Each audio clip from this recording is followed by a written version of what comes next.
Hello. Today we're going to talk about control structures in Java. So, what are control structures? Start off with. They're basically a way for you to make decisions. Um, in a program, you have multiple ways to make decisions, and control structures just uh, provide a way to say that uh, when to do what. So, say we have just a minute.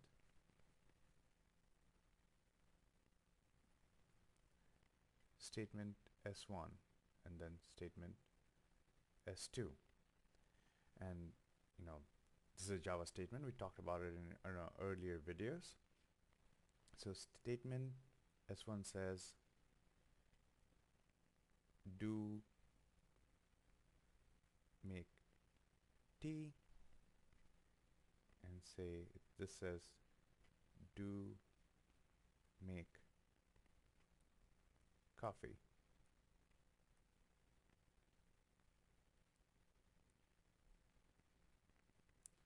So suppose a class comes in and someone comes in and you ask him, you want tea or coffee?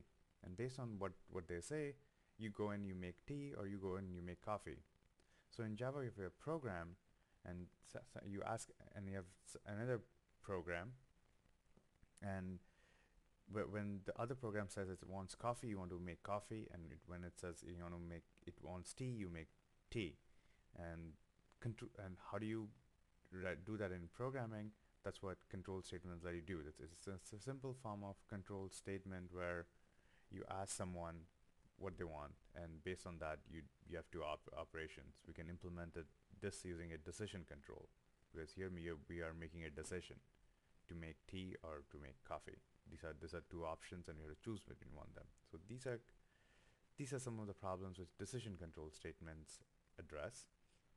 And then there is a different class of control statements called repetition control. Somebody says,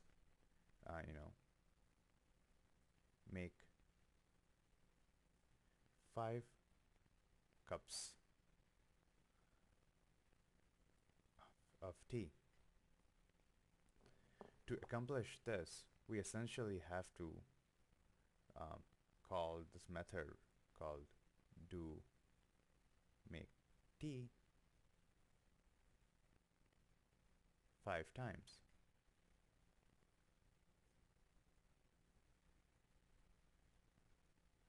Essentially, we are repeating this method or the mechanism of making coffee 5 times to make 5 cups of coffee.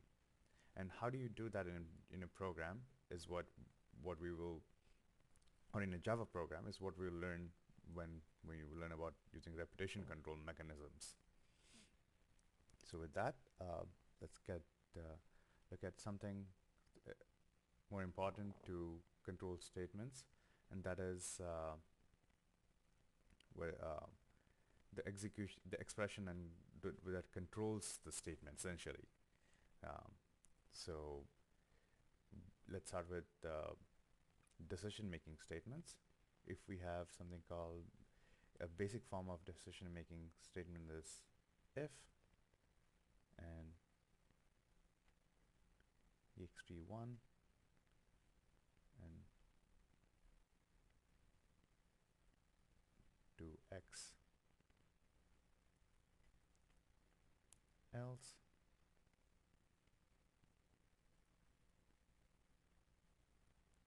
do y. So here, this is the guts of the control, this expression. If in a decision control statement like if else statement we have over here, expression 1 says in what situation do we do x? Say this method x was do make tea.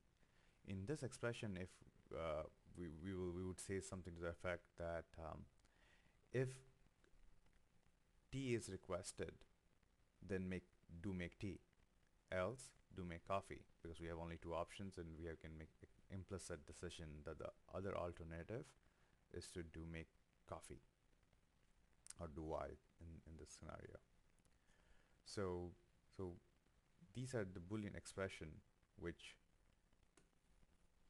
help control the decision mechanism. The way you write Boolean expression is using relational and logical operators. We learned about it in our previous uh, video. So we have logical operators like and, you know, or, you know, and relational operators like greater than, equal to, less than equal to. We'll use this to make decisions. For example, we can say um,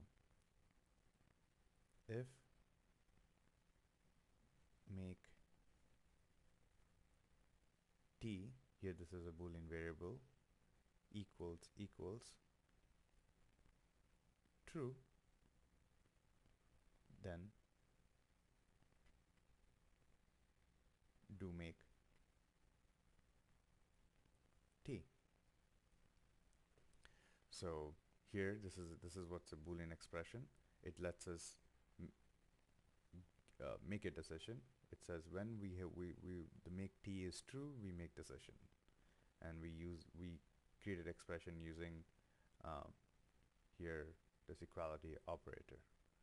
So that's it for basics of control statements, and we will learn a little more about different kinds of decision control statements and repetition control statements in the following video.